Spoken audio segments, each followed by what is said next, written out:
Hello, everybody. Welcome to the last lineup of the year. Thank you for joining us. I know we have a lot of repeat folks in the audience today, so thank you so much for coming back for our final holiday event.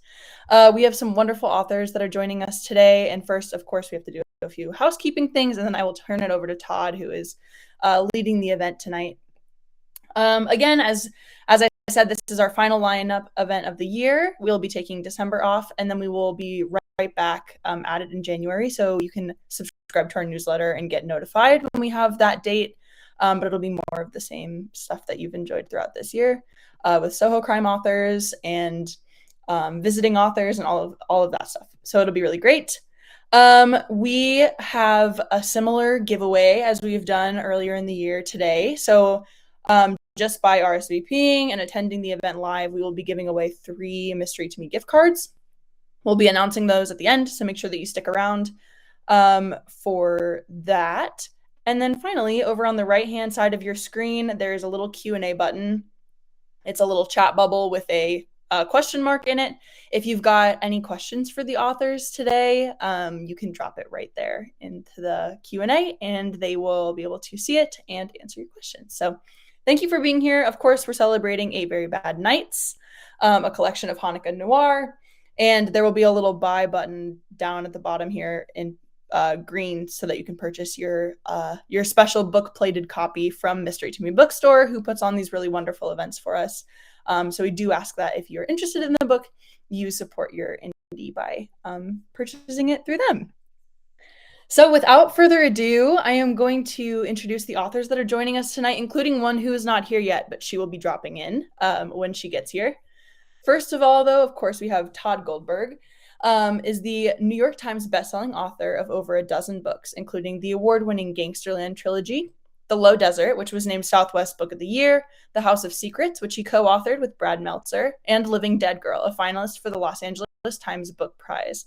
His short fiction has been published widely, including in Best American Mystery and Suspense, and his nonfiction appears regularly in the Los Angeles Times, USA Today, and Alta, and has been anthologized in Best American Essays. He lives near Palm Springs, California, where he founded and directs the low residency MFA in creative writing and writing for the performing arts at UC Riverside. So thanks, Tod, for being here, of course. Thanks for having me. Then we have Lee Goldberg, is the number one. No relation at all. None.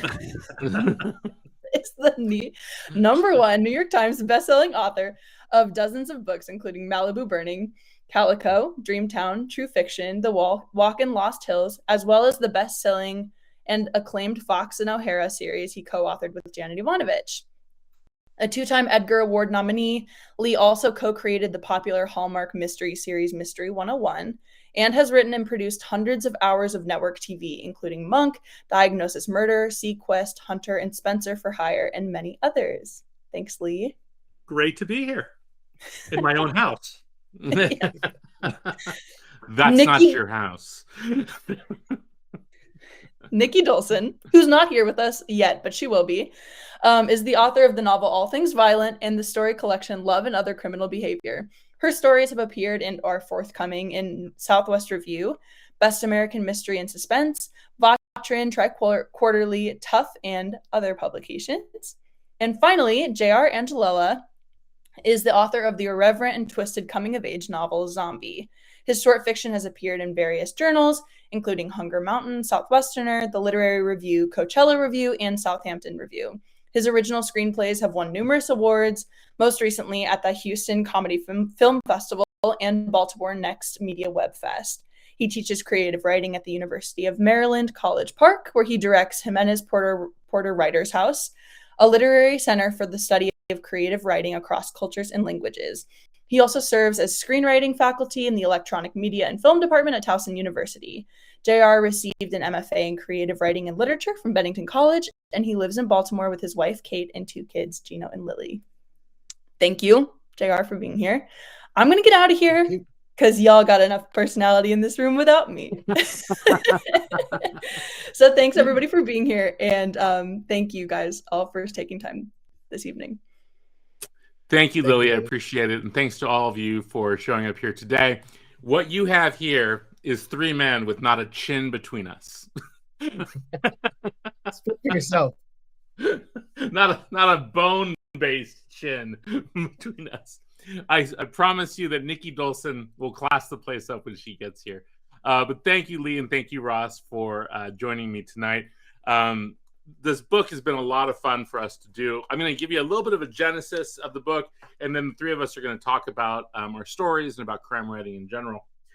So here's the book. If you haven't seen it yet, if you've not been in your local synagogue or bookshop, it's right here. Lee, did you not get the? I have one, but I'd have to stand up to get it. You'd see I'm naked. No. Yeah, don't do that. Don't. This is a family show. 8 Very Bad Nights is a sister publication to a previous book that our good friends at Soho Press put out called The Usual Santas, which came out, I think, in 2008, or not 2008, 2018, 2019, somewhere in there. And I wrote a short story for that book called Blue Memories Start Calling. I think I might have been the only person in there who maybe doesn't celebrate Christmas, but they let me in anyway. And I jokingly said to the good people at Soho Press, you know, you should do a Hanukkah book. And then they called my agent, and then we had a Hanukkah book, and we had to start writing it. So it's been a lot of fun putting it together. The way I put the book together was very simple. I promised Soho Press that people were going to be in it that I had not yet contacted, and I used that as a negotiating point to get them to join the book, like my brother Lee and my good friend Ross. And the simple assignment that I gave every writer was, give me something badass and have it take place at Hanukkah. That was the big ask, and I'm pleased to say that all the writers in this book really came up big with the stories in it. But you couldn't ask for two more different stories than what Ross came up with and what my brother came up with and what I came up with. Well, Lee and I might have some shared genetics, so we'll get into that. But let's start just by talking a little bit about the stories themselves. Ross, can you give us a little thumbnail of the story that you wrote? Sure. I'm at the University of Maryland, where the internet might be lagging, so just signal me if I'm slowing down at all or you can't hear me. So yeah, my story. I'd been working on a novel about a female getaway driver, and Todd, when you reached out to me, you said, hey, I'm doing this anthology. I already told Soho you were going to submit a story. Why don't you write a story about Molly Blaze, the character?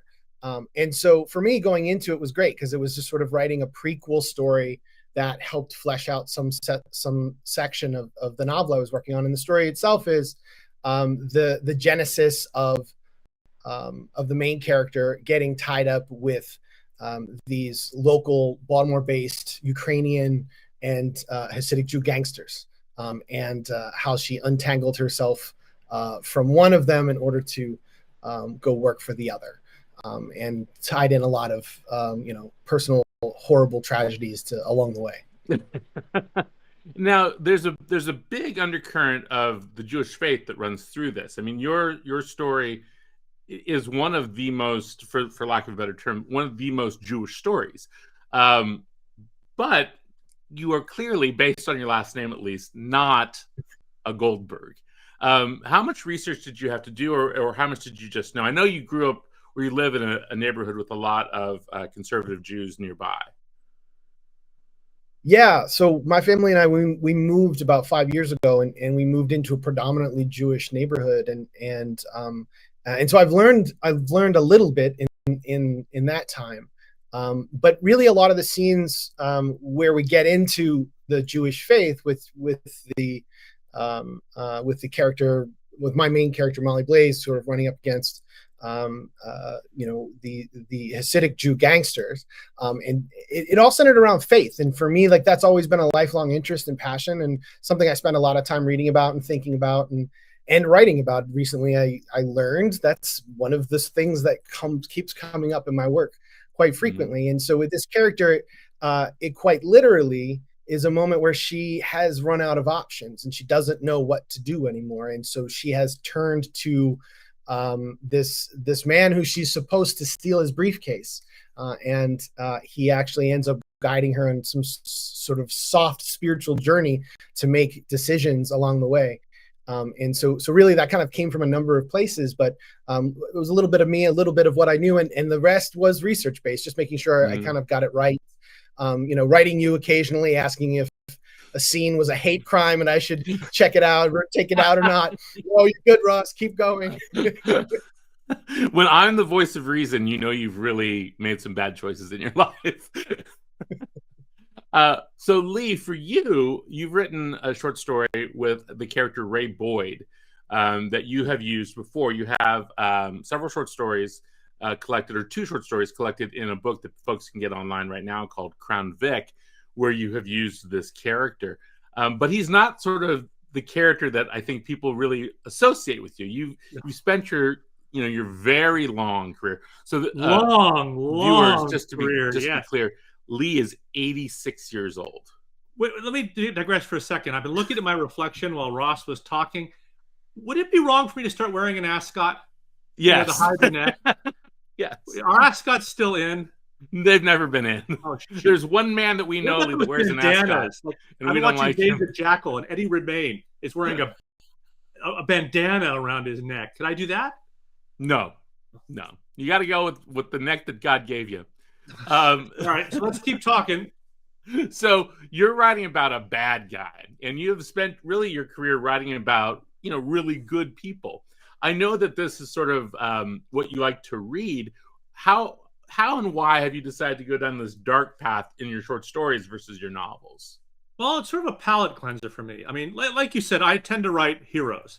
And I've also written a lot of what you could call cozy, at least on television. I created the Hallmark show Mystery 101. I spent years writing for Diagnosis Murder. So there is an evil monster inside me waiting to break out.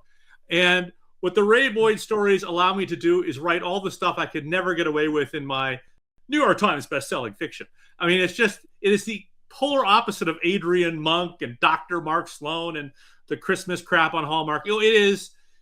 He's the anti-reacher. He travels around, and instead of helping other people, he only helps himself. He's utterly immoral, and it gives me a chance to go head up, run right into all the tropes and cliches of the genre and totally subvert them. You think you know where they're going to go, and they go in another direction, and it's rude, it's mean, it's sexual. But what I think it has in common with my other work, or at least I hope it does, is a sense of humor and some clever plotting. But other than that, it is more explicit, profane, and violent than, for those of you who read my police procedurals, have come to expect, or the stuff I did with Janet Ivanovich. So trigger warning, it's not the league. If you're reading it because you're a fan of mine, prepare yourself. Have a stiff drink or a religious advisor nearby to help you. Because when Tod said write a badass story, I took him literally. So I have to tell you guys, Lee and I have never appeared in the same book together. So this is a first time. But when we read each other, we don't edit one another. We might say, hey, you should work on this, or hey, you should work on that. So this is the first time I've ever edited my brother. That's not totally true. I had you check out the beginning of one of my novels where the first 2 pages I thought were kind of not getting what I wanted. That's true. You did a great job with that. But in this case, what I'd like to tell all of you, any sort of prospective writers out there in the world who might have an older sibling who's a writer, don't wait until your early 50s to edit sex scenes written by your brother. Don't wait. Do that early. And then you have all those years of therapy. This is likely to come up a lot in your literary career. Lee Child had the same problem with Andrew. The Bender sisters. Yes. Same problem. But Lee, the thing that I'm interested in is, you are primarily a novelist and a screenwriter. Short stories are something that you do sporadically. What was the challenge for you to write in a short space, a really compelling, it's not a mystery per se, it's not a whodunit, it's essentially it's a heist. What was the challenge for you to work in a smaller space, but to do the things that you feel you do well? Well, first off, all my short stories have been like Ray Boyd in that they're opposite of what I usually write. They're immoral, dark characters doing horrible things. They aren't, except with the exception of two. They're not so much in my brand, so to speak. So for me, it's an exercise. It's a way for me to go from a novel into another novel and sort of refresh myself, re-energize myself, get myself excited. For me, the danger, and you'll be the first one to jump in and say this is true, is I really spend a lot of time on plot. I like a lot of twisty plot. And a short story space doesn't give you a lot of runway for plot, Right. unless you're doing an O. Henry kind of mystery, which I've done in short stories, a whodunit or a twist ending. This was not. It was sort of like trying to take a novel and compress it into a smaller form. And I gave Tod more of a novella than a short story, and he did a really excellent job trimming it down. But that's a challenge for me, is I'm not the kind of guy who writes a short story that just evokes a feeling or a sense of place. I really like there to be plot. It's one reason I really enjoyed Ross's story. There was a plot. I'm less about trying to convey an emotion, though. If I'm trying to convey emotion, it's usually laughter. So that's a challenge for me: is being tight in the short story space and getting across all the character and everything I want to get across. But I will say this: your short story in your book is also long, and I've challenged my friends who've read the book. They back this up, which is you could have put your name on mine and I could put my name on yours, and most of the people who read us wouldn't be able to tell the difference, because our voices, even though I'm in a different voice this time, our voices have some similarities. Well, and also we buried Easter eggs in both of our stories about our deeply disturbed family members. Ross, for you, the last couple of years, you've really been focusing on screenplay writing. And also writing short films in addition to that. And then you've been working on this novel, and then you wrote this short story. This seems like, if I remember correctly, this is one of the first short stories you've written in a while. Is that correct? Yeah, this is first sort of brand new short story that I've written in a long time, and it really did come out of just sort of having the character already in mind, and the story came pretty quickly because I knew where in her life it would take place and who the parties would be. So the vision of it and the landscape of it came pretty fast. Did the recent screenwriting help you or hinder you in returning to fiction? It totally helped me. Like in when I switched to focus on dramatic storytelling, and teaching it kind of simultaneously and kind of deconstructing my prose, I was able to lose a lot of the extra stuff that I felt like taking me away from the story, and sort of getting sidelined with things that didn't add up to something and was more mood or was more self-indulgent and less to servicing the story and servicing the characters. And so there was a real concision that has taken place in my writing in the last few years in a way that has freed me up to write, I think, a little more muscular in a way that I haven't in the past.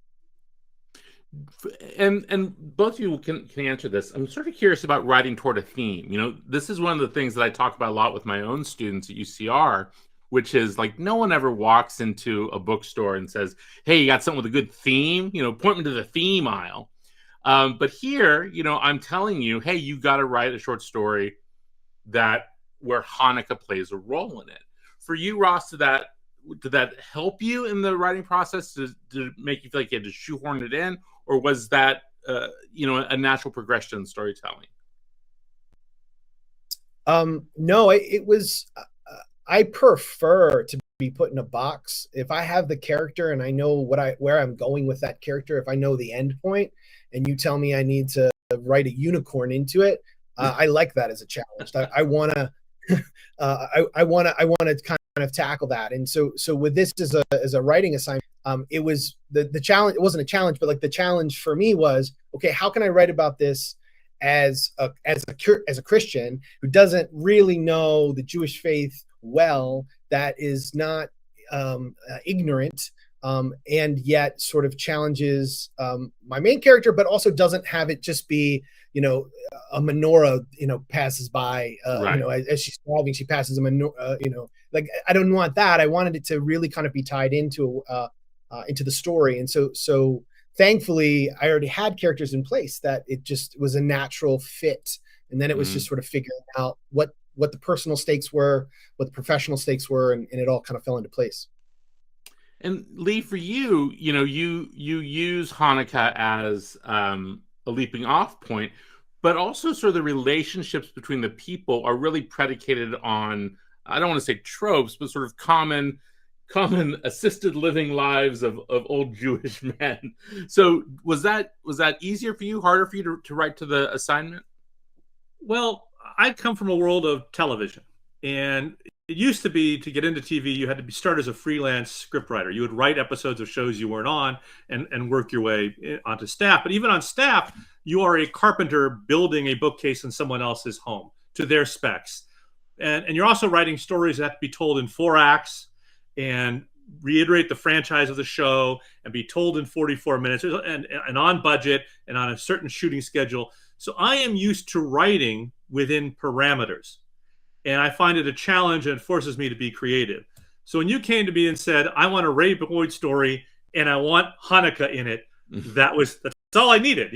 How could Ray subvert Hanukkah to his own ends and sort of make fun of Hanukkah and the tropes of Hanukkah and do what he needed to do? I mean, so Hanukkah became a tool with which Ray used to commit his crime or succeed at his own ends.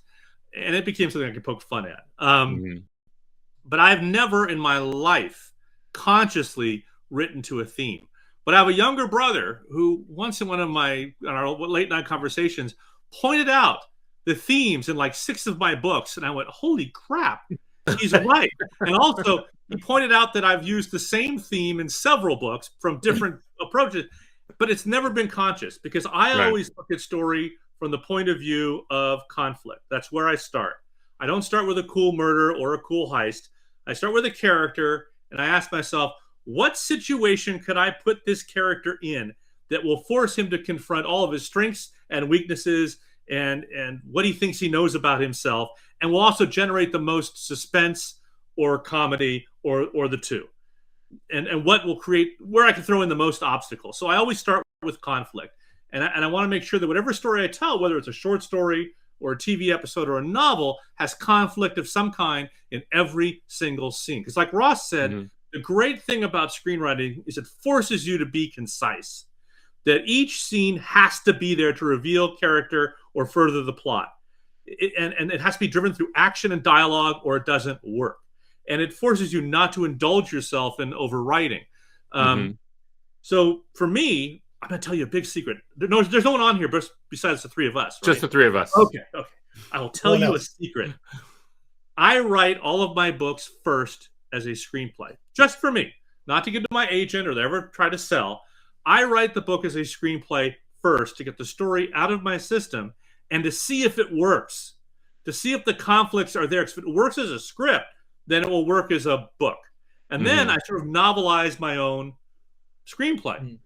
And again, forces me to be more concise, but it gives me a pace, gives me a rhythm. I can't dance and I can't sing, but I can feel the beat of a story. And to me, a story has a rhythm. It has a definite beat. And once you know what it is, once you feel it, you can easily pull out what's offbeat, which is out of step.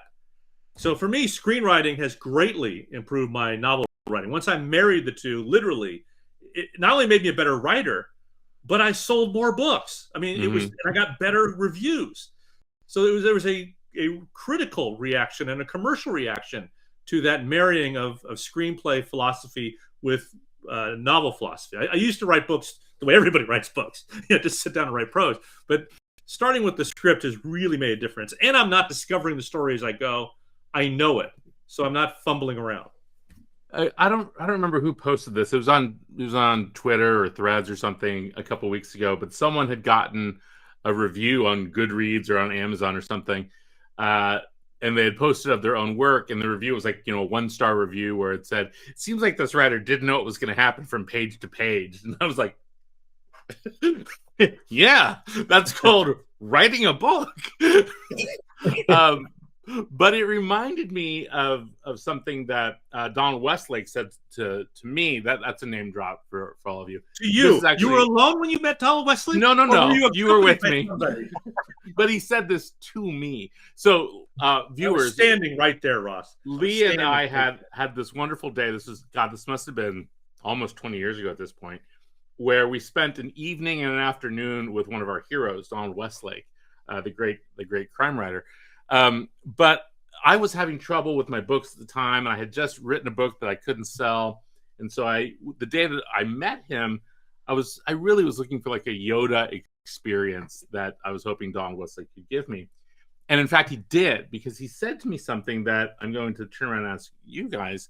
I said, how do you know when a story is over, when your book is over, when a scene is over? It's something I'm really struggling with. And he said, I know when a story is over, or a book is over, or a scene is over, when the reader could write the next page. And it seems like a really simple thing, but it was like the sun shined on me for the first time. Ross is like, I'm out. I'm going to go write another book. He's out. He doesn't want to deal with that question. Ross is like, I'm not taking that one. The Goldberg show now. This is what we always wanted, Lee. You and me alone. I deleted him. He was taking up too much of our air, Todd. You have to go. But I was thinking about this while reading your short stories and thinking about my own, is how hard it is in a crime short story to do the things I think that the three of us do well in our novels in that small space. So, Lee, what do you leave out of a crime short story that maybe you'd have in the novel so that the reader can't guess what's going to happen next? Well, I never want anyone to guess what's going to happen, whether it's in a novel or a short story. But I think the challenge for me in a short story is to have an unpredictable plot. Right. Is to have a plot, or start it. Like one of my Ray Boyd stories begins like the postman always rings twice and body heat.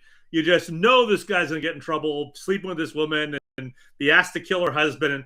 And to subvert, to say to the audience, I know exactly what you're thinking because I've seen this the same 1,000 times that you have. Now watch how I show how stupid it is and how a smart person in this situation would handle it. So in a short story, you don't have much runway. So in a way, you can use a trope that everybody knows as a way to do a quick introduction. Okay, everyone knows this trope. I don't have to explain it. They've seen it a million times, and now I can subvert it. A book, you do want to have a little more of an introduction, a slower unpeeling of the onion. You don't have that space in a short story. So for me, that's probably why so many of my short stories begin with a situation or a trope that you feel like you've seen before. And my job is to keep surprising you and shocking you with how I totally undermine what your expectations are. And that's how I keep myself interested. And that's why I even bother, because a short story financially makes no sense. None. Zero. I should be spending that time writing an outline for another book. So in order to justify it, I have to do that. So Ross, what I was saying before you decided to dip out and just go get a burger or something, and Lee and I finally had our own show. It went wild, Ross. Wild. It was the dream of both of our spouses to finally just have the two of us alone. Was essentially, if the goal is to keep the reader guessing and to make sure that the reader doesn't know what's going to come next, what do you leave out of a short story that you would typically put in a novel so that the reader is kept off balance, or at least in this case? Yeah, I think for me, there's an aspect of subtlety that is sort of you're plussing and minusing, for me anyway, in my work. And I like for my reader to know in a short story, I like them to know who they're reading about, what's happening, and kind of be able to connect with like the tone of the piece, but not have a clue of where it's going or an explanation necessarily of why.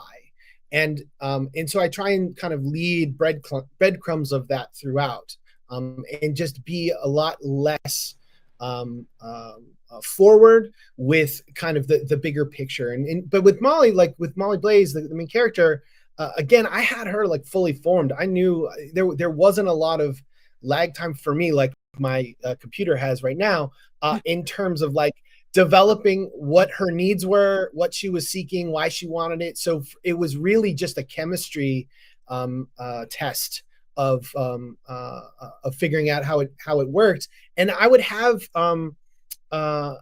people read it to me so that I would hear it for the first time, and not be sort of reading and recognizing lines and being able to kind of process what was happening next. And in fact, when I listened to the audiobook, when you sent that over, the same thing happened again, where I kind of had forgotten where it was going and what was going to happen, more or less, which is a sign to me that whatever I'm doing, whatever that magic is, was working, was successful, because now I'm unsure exactly where it's going, which is what you want. You don't want your audience to be like, oh, because of this, that's going to happen, and there's the gun. Oh, okay, now we know what's happening. Now that's the kiss of death. So if you're going to make a sharp turn, it should be surprising.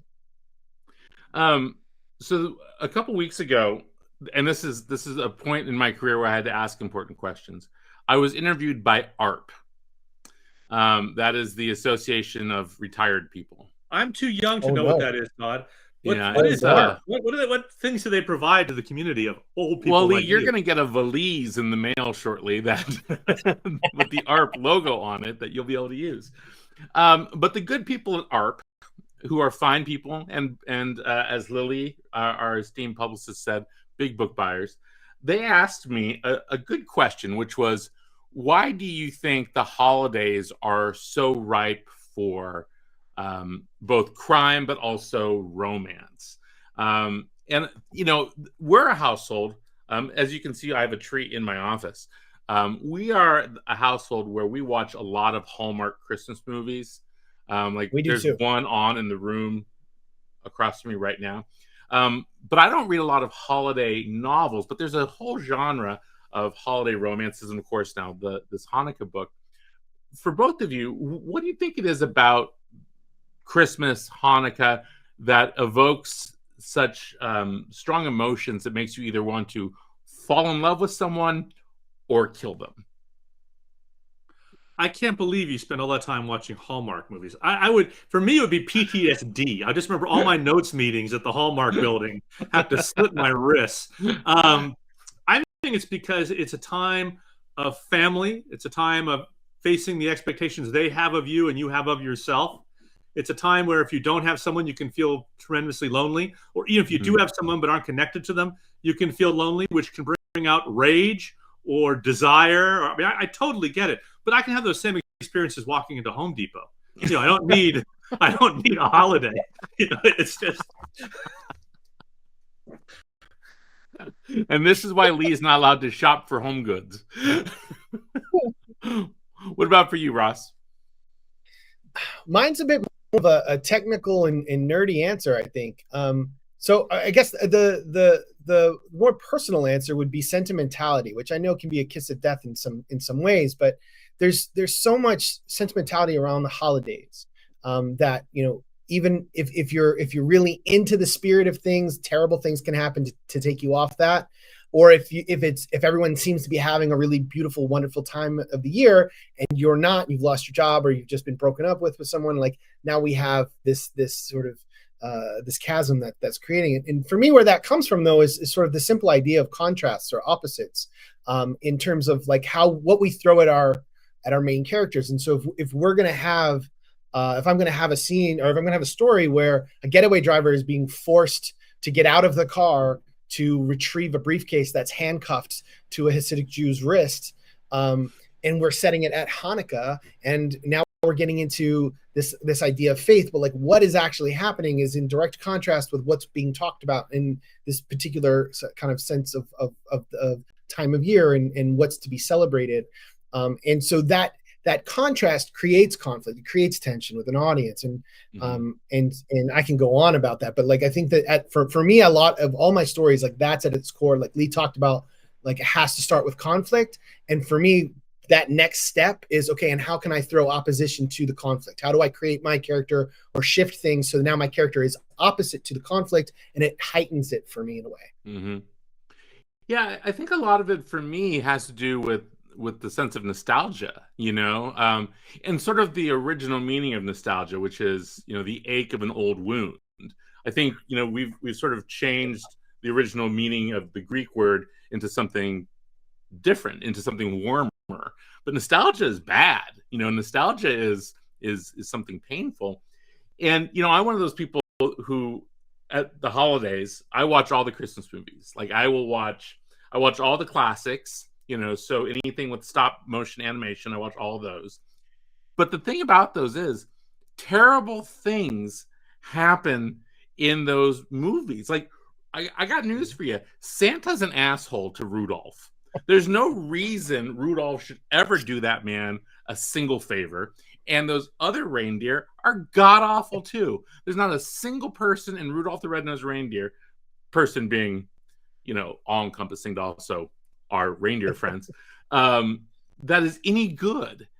And so when I was thinking about this book, when I was thinking about the writers that I was going to ask to join me for this, part of me was like, God, I hope that the other writers feel the same way that I do, which is I love the holidays.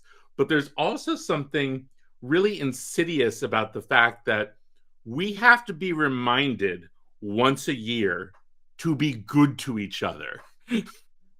Like as a human race across all religions, once a year, hey, you know what?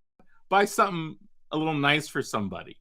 It really is a sort of strange and painful thing to realize that we are required. Of course, my brother does have a giant gun pointing at me over his shoulder. You're just talking about Rudolph the Red-Nosed Reindeer, and I can't help but wonder what the prequel would be like.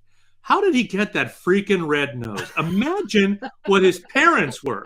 What had to mate to create a reindeer with a giant blinking nose? Was this an alien rape? Was it a reindeer from another planet? I mean, I'm already writing that short story now for a whole new selection on Rankin Bass Uncensored. Yeah. But even like, the Peanuts movies, I got news for you. Charlie Brown's parents would be arrested today. They would call... They don't speak to him in any language you can understand. They don't speak to him with his head. Who feeds the dog? There's a lot of big questions. I bring this all up to ask you both. What are the holiday traditions that you have in your own families? What do you do that brings you joy in this time of year? Now that we're bringing so much death and murder, Ross, you have to ask me, your brother, what our family traditions are. We have to pretend, Lee, that I don't know the answers. It's for the people, the 43 of them. Ross, what do you do? Well, I have a 6-year-old and a 2-year-old. And so every year now it seems like we are having... There's Nikki Dolson. Oh. Coming in with flames, catching, yeah, I'm here. So sorry. It's okay. We'll get to you in one sec. Go ahead, Ross. No, just with 2 little ones at home, the things that we do around the holidays are always centered around an event. So and by event, I mean, it can be like the going to get the Christmas tree and going to the one Christmas tree lot that has a fire pit where you can make s'mores and get a hot cocoa. And it's not about getting the tree, and it's not about any of that. It's just sort of like giving that moment for us with the kids and the kids at that moment. And so it can be small things, big things, bringing up, we do Christmas in 3 stages. Stage 1, we bring up certain, decorations, and then you get closer to Christmas, and stage 2 and stage 3 is really more, did we forget anything? But the sort of more memorialized events are just sort of centered around the kids right now. We also have 3 stages in our family tradition. We start with inviting in a stranger, then we sacrifice the virgin, and then we ignite the giant wicker statue in the backyard, and Todd and I and the rest of the family dance naked around the flames. But I think that's common for many families. Thank God Nikki has arrived. It's not just not just the Jews. I was so with you till that last part. Sounds like my house, totally. Well, folks, we are pleased to welcome Nikki Dolson to the Goldberg Angelella show. Nikki, no pressure on you, but your job is to class this place up. You don't know what these people have gone through for the last 38 minutes. It's been dark. See that. So let me go back and ask Nikki a couple questions so that the folks know about Nikki a little bit. So Nikki, we've talked a bit about this between the three of us. Can you tell me a little bit about, when I came to you and asked you for a short story that takes place at Hanukkah, what was your thought process, and how did that get you inspired to write this story? Mostly I was like, okay, how much I need to read everything that's ever been written. I need to know everything because my Hanukkah knowledge, I didn't even know which was the right way to spell it. It's really Neither do the Jews. Don't worry, no one does. I got hate mail about that. We'll get to that in a moment. It's like I don't live where I used to, so I'm like, okay, my Jewish friends, and they're like, you're doing what now? And I'm like, you know what? It's good. I'm just gonna have you maybe read a little piece maybe later on. And then I ran across a song. And I was like, this did not come out in the time period I'm writing in, but it was just it made me happy. And I was like, this has gotta be Hanukkah. This is the Hanukkah that I remember. So when I was a kid, and growing up in Chicago, and went to school in Evanston, that middle school period, and it feels like there was like this Jewish enclave who all went to school with me, and I went to so many bar mitzvahs, and what I remember was that it was such a good time. They were like, granted, we were all kids. I get that, but this is my experience. But like, it was a happy time. So that was the song that I picked, and that is why, when I'm like, okay, well, that's the energy. I want somebody leaving behind that time, that energy with that. Just, there's nostalgia there. I think there's nostalgia in the character, what she's thinking about. It's very much for me. Because that setting, those places are real places that I knew when I was around that age. So all of these things came together to be this odd little story about grocery chains and heists and broken hearts. Yeah. Well, it's a funny thing. Right before you came on, we were talking about nostalgia, and I was saying that how the holidays oftentimes remind me of sort of the original meaning of nostalgia, which is the ache of an old wound, versus the way we think of it now, which is a warmer thing. But in your story, the relationship that takes place between this checker at a grocery store and an old flame really is the ache of an old wound, and what happens when you let that person back into your life after a long time away. But I think the cool thing too is that the holidays in a grocery store are a really unique thing, because as you talk about a bit in your story, it's like suddenly, all of a sudden, one day it is that holiday. Like there's a line when they put all this stuff up, and for someone working retail, you're now in it for 6 weeks. Did you have a shitty retail job? Was this part of your life? Oh, of course. So I wondered that too. Yeah, all of my friends worked at a grocery store at the Lucky's, which then got bought out and became Albertsons. But they all worked at that grocery store. I did time across the street at Jack in the Box. Time. Time. The holidays are there, but also one of my first jobs was at a Sears in a mall. Oh God. Which is like the second, there's a holiday shift there that is instantly like we are on, and the soundtrack is playing, and it is only 14 songs long, and that is it. And it is just cycling through, and then you're like bopping along with it, even if you can never hear those songs again. Even to this day, 30 years later, I still don't want to sing Jingle Bells because it is upsetting to me, because I have heard it in every version, the folk song, all of those. Jose Feliciano. Yes. So that was really why I was like, I know in the grocery stores here, it was when there was like this interstitial holiday where, you know, they could swap the retail because they want to catch that market real quick, they would flip the track. And that was that thing. And I would go see my friends and I'm like, I don't know this one. What's this one? And they're like, it's this one. We've heard it 14 times today. Oh, goodness. Hey, folks, we're going to ask Nikki a couple more questions so she gets her full boat in. But if you have questions, put them up in the chat there and we'll get to them in just one sec. So, Nikki, the other big question I had for you is of everyone really in the book, you and James D.F. Hanna are really like the two primary short story writers that are in the book, where you have really, you know, based a large part of your career around the success of the short fiction that you've written. For you, do you use short stories like you're trying on outfits? Like, oh, maybe I can use this voice again later. Maybe I can use this plot again later. What is your what is your method of getting into a short story, and how do you use them? It is a lot of that. It is very much, I hear this voice in my head. I can see her. I can see him. Where can I put these little paper dolls at? Do they fit in this one? They don't fit so great, but maybe this and me trying to place them. And then once I figure that out, you know, they're done. They move on to their lives. And then I go on to other characters. But always, if they're loud enough, I can hear them. I work really hard to try to give them a good place to be.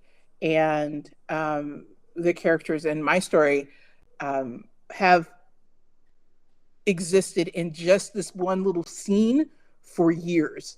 And then you called me and I was like, the light shined down, my laptop lit up, I understood the world, everything made sense. Well, and that's the funny thing too, I think about short stories sometimes is it's the same way for me. Is like I'll have a scene that I can't use in anything and it'll be in my head forever. And in fact, in 8 Very Bad Nights, the book that we're talking about here today, to answer Betty's question. Oh, Lee, you answered it for it. Thank you. I had this vision, and I think it actually came from our shared childhood, my brother and I, in that my short story is about a TV news weatherman who works as a furniture salesman, which is very similar to our own father, who was in the TV news business and then later worked in a furniture store for his father. But I had this vision of a furniture salesman standing in front of that window that looks out over the entire floor of the furniture store and realizing I can't pay any of these people. I'm desperately screwed. I don't know what to do. And for some reason, I've had that picture in my head for years and years and years. I don't know if it comes from reality or not. And then finally, when I gave myself this assignment, I was able to use that, which is nice. Okay. Oh, we have a question or a comment from Colleen Casey. She says, Nikki, you have such a wonderful, unique voice in your stories. Not a question, more of a comment. Do you agree, Nikki, that you have a wonderful and unique voice in each of your stories? Gosh, I hope so. But in my head, I'm always worried that they all sound the same. And it's just one tired wife getting from story to story to story, trying to make it work for her. But I thank you so much, Colleen. That's lovely. Ross, for you, since you've now written a novel about the same question, or about the same character, rather, do you feel like this is a voice that you can use again? Or is this only for the Molly Blaze character? It's definitely a voice I can use again and again, and I have been in other stories and stuff that I'm working up right now. And more specifically, the Molly voice. Yeah, I mean, I'm hoping that I have a couple books of Molly ready to go, and hoping that certain individuals who have the book currently get back to me, and we can have good conversations about moving forward. But yeah, the voice is ready to be applied. I'm looking to see if any literary agents are in the chat. Okay, there's a question. Lee has asked an important question. Lee's question is, Todd, do you color your hair? Because Lee was already going gray at your age. This is just good genetics. Mom slept with the right one this time. All right. from Denise. Denise asks, do you guys plan to work together again? That's a good question. Nikki, would you work with Lee? Yes, absolutely. Okay. All right. Ross, would you work with Lee? Would I work with Lee? I'll say this. I listened to the audiobook today, and when I got to Lee's story, the opening of it, I was at a red light and my windows were down because it was a little bit warmer here today, and I turned the volume way down. I was like, whoa, whoa. Any author that makes me do that, I will work with again.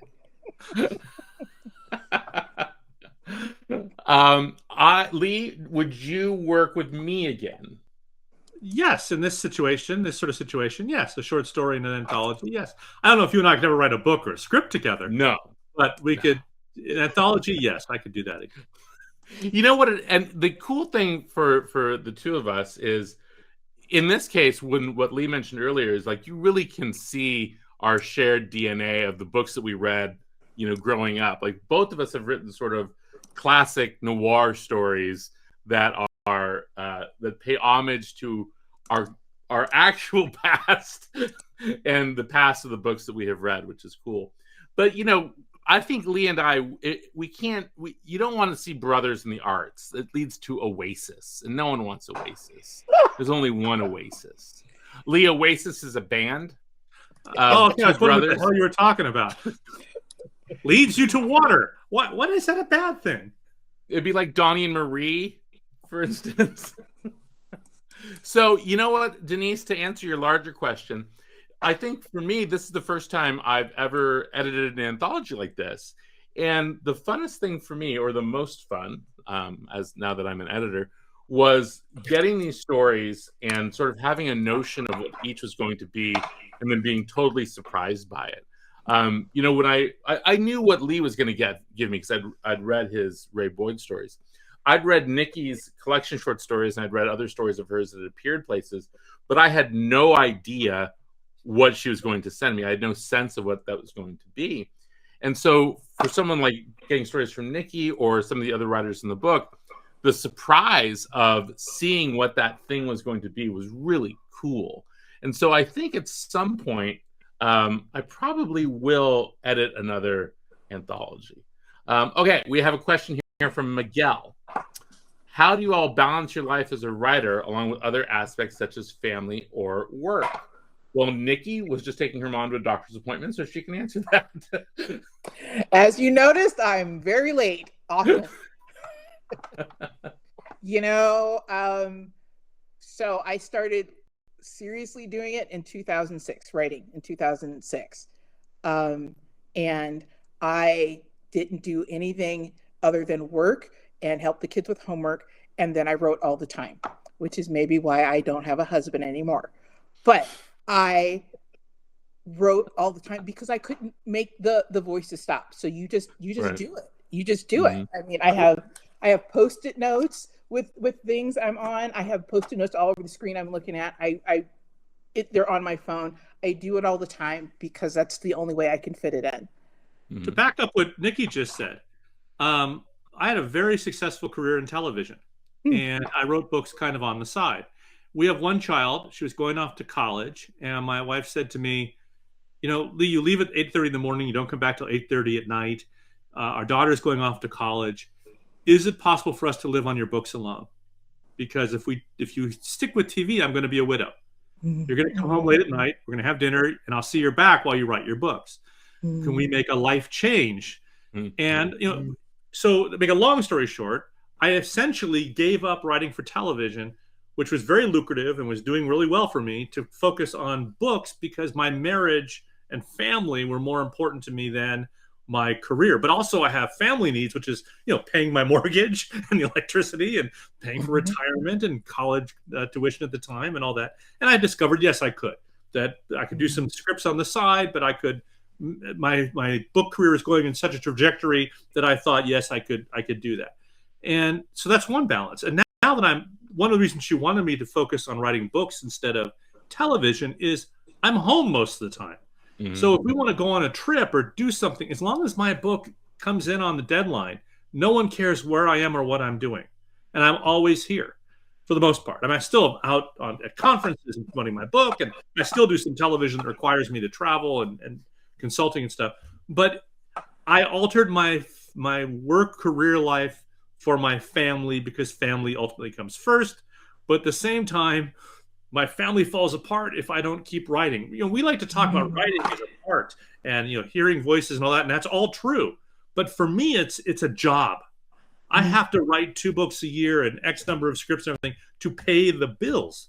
So that's my motivation. People ask, "What's your motivation? How do you sit down to write?" I look at the bills. I look at it's a job, just like any other.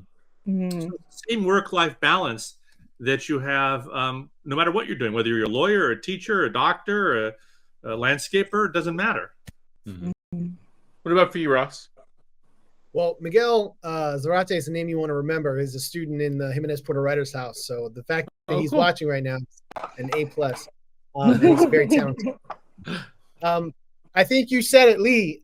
Family first, man. Like I think that's the most important thing for me in terms of what I can walk away from, and I can walk away from writing if my family needs me. Now, to that end, similarly to what Lee was talking about, there's expenses, and you gotta you scale up how you make money, and I make all my money in the arts right now, and so it's a lot, and so then it becomes a question of, all right, do I want to write for myself? Yes, absolutely. I'm not quite where Lee is yet, but that's the goal. That's where I want to be able to write 2 books a year. So then it becomes routine and discipline.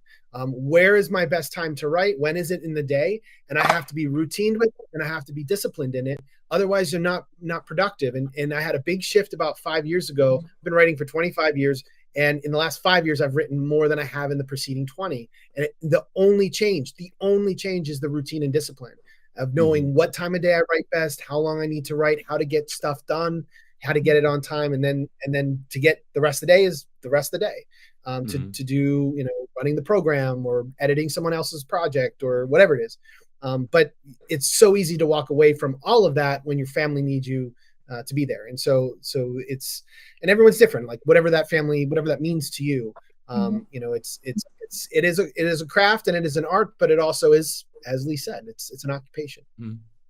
And I'll give you a brief answer too, Miguel, because I'll give you some advice that my brother gave me when I was about your age, whatever your age might be if you're in college right now. When I said I want to be a writer, which Lee was already doing at that point. Lee is 27 years older than me. Lee is 9 years older than me. He said, you gotta not just be, I said I want to be an author. And he said, don't be an author, be a writer. And he said, the difference is a writer can do more than one thing. And you want to make sure you always have different ways to earn a living. And the choice that I made very early on was that I loved to teach and that I wanted to be a professor. And so the thing that I've always been able to do is write my books and be a professor. And being a professor has allowed me to have things like health insurance and a monthly salary, but do a thing that I'm passionate about. I'm passionate about teaching, and I'm passionate about the students that I have, and I'm just as passionate about the writing. But what this has allowed me is the freedom to say no to things. Having a job that you actually love allows you to only do the projects that you care about, and I think that's really an important thing. Yeah, Todd, I was going to mention what Todd hadn't. Yeah. That don't put all your eggs in one writer basket. Right. I write for television. I write books. I consult about television overseas. I teach occasionally. I mean, having all your eggs in the screenwriting basket, or all your eggs in the short story basket, or all your eggs in the novels basket, if one of those areas falls apart, you're screwed. I can't tell you how many people, when I was on the picket line for 6 months, were saying, "So, Lee, how can I get into this publishing game?" It's like, it's not that easy. Right. Yeah. Well, folks, we are up against it now. We've been here for an hour telling these stories, which means that we have to let you all go have your life. And also, I'm turning in a new book today, and I need to write like the last 2 paragraphs, or they're not going to publish. It's just going to end on the word them or their or something like that. But thank you all so much for coming. The book is 8 Very Bad Nights from Soho Press. It features brand new, never seen stories from Nikki Dolson, Lee Goldberg, Ross Angelella, David Hewlin, Ivy Pacoda, Stephanie Leader, Gabino Iglesias, Lisa Jacobs, Jim Ruland, and yours truly. And that's what I go by now. I go by yours truly. And there's Lily to take us out. Thanks, guys. That was so good. Loved it. Cracking up. Before we let you go, everybody, we have to announce the winners of our final gift cards of the year. So for our first $25 gift card to Mystery to Me Bookstore, it is Betty Fellows. Betty will be, yes, claps. Betty will be emailing you after this to let you know the process of claiming your gift card. Then our second is a $50 gift card to Mystery to Me, and that will go to Grace Hayden. Oh, yeah, Grace. Applause. Student in writers. Woo. You really brought him out, Ross. I did. Great. Ross got a posse. I do. They're across the hall. And then our Ross gonna run grand out prize, high five our $75 gift card to Mystery to Me books is going to Barbara Bibe. So congratulations. I don't know. Thank you, everybody. Tod, Ross, Lee, Nikki, thank you for being here for our last event of the year. Mystery to Me, as always, thank you so much for hosting us. Thanks you guys Mystery to Me here. In downtown Madison. All your mystery pleasures right there in Madison. Right there in Madison. Have a good night, everybody. Thank you so much. Night, y'all. Thanks, everybody.